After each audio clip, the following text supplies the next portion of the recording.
Welcome, Adam Bazalgette here, founder of Scratch Golf Academy. Today's subject, driver massive distance keys.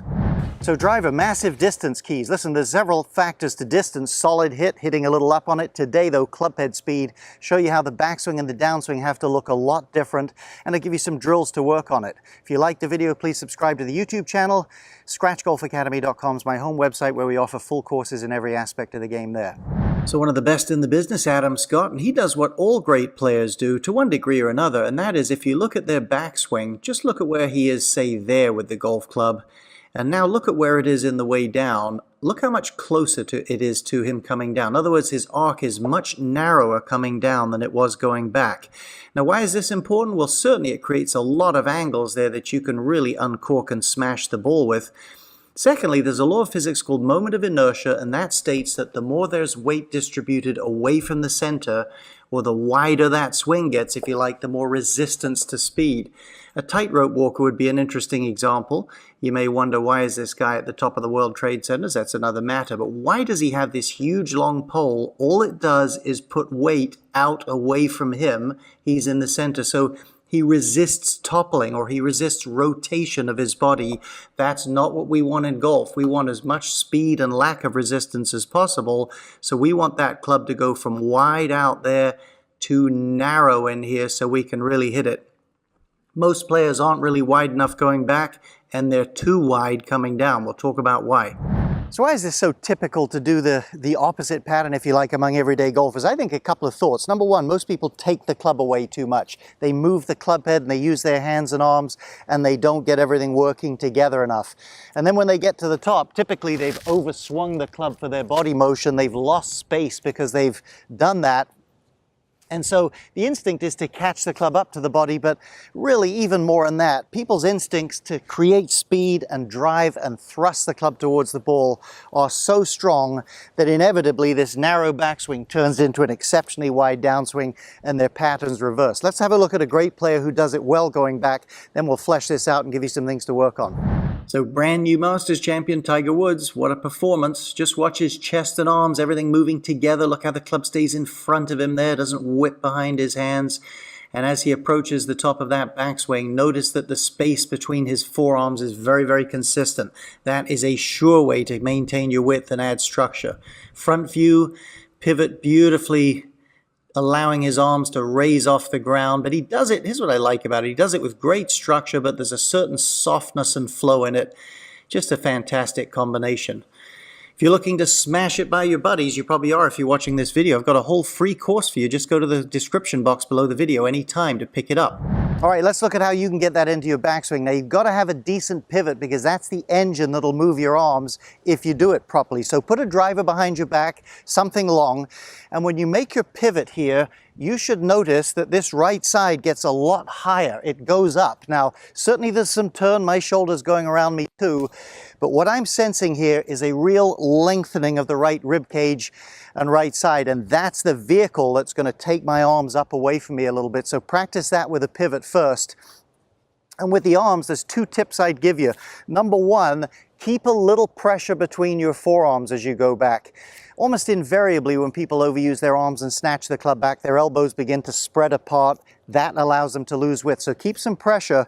And number two, as you're moving back and you're feeling that pivot, at about this point, begin to push out gently on the handle. Now, I'm assuming your grip allows you to do this and you've got a good grip, but that does two things. It allows you to cock your wrists, and it further adds a little structure to that arm swing.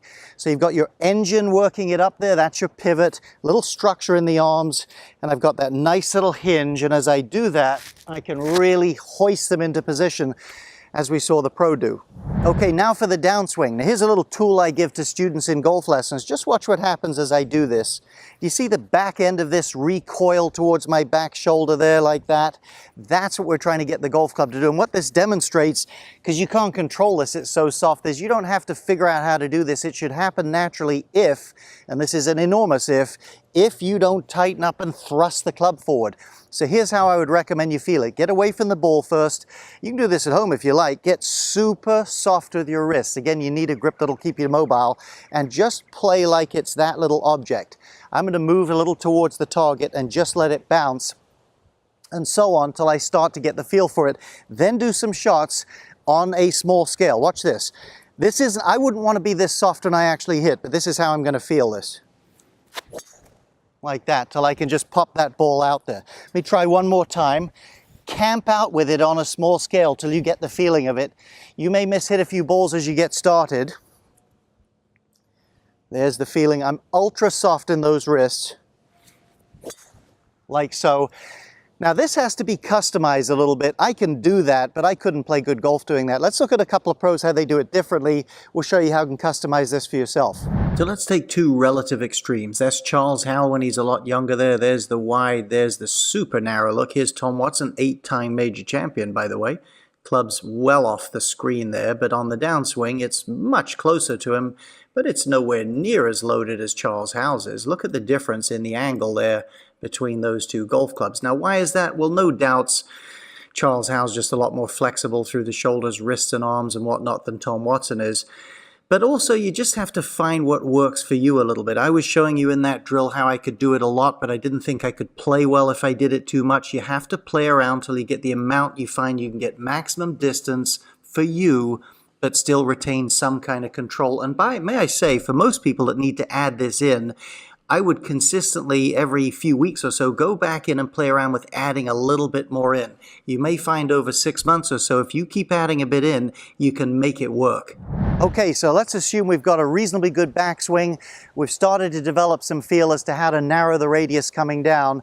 Now at least let's touch on, hey, you've got to sting it. You've got to let that energy go out into the golf ball when you come down. And most people I find misunderstand that. I'm going to use a hybrid. Here's the cup of water. Now, you really don't have to have one. It's the mental picture. And by the way, you'll find that mental pictures that allow you to try something out without a lot of thinking are always better than a lot of detailed how-to conscious thoughts as you swing. So here's the drill. Dip the water in the club and flick the water off so it splashes forward there, or at least the mental picture of it. A good mental image might be a wet leaf stuck to the golf club.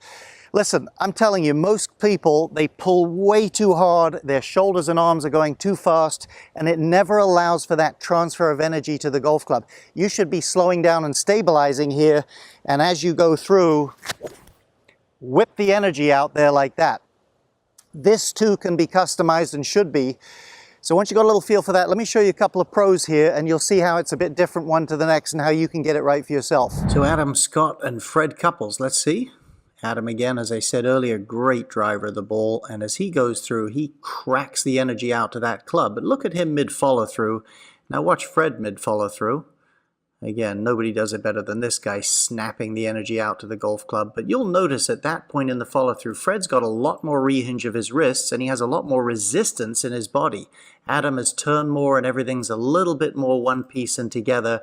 Again, just personal styles. Sometimes it's related to grip preferences and club face positions, but those are things that you can make work for you. And I just encourage you, take your time and build a better game. Experiment a little bit, but do it intelligently and do it with intention in specific areas. So I hope that was helpful with driver massive distance keys. You can do this thing if you persevere at it and work at it a little bit. Please subscribe to the YouTube channel if you like the video. ScratchGolfAcademy.com is my home website. Full courses there, including one-on-one coaching with me. Thanks.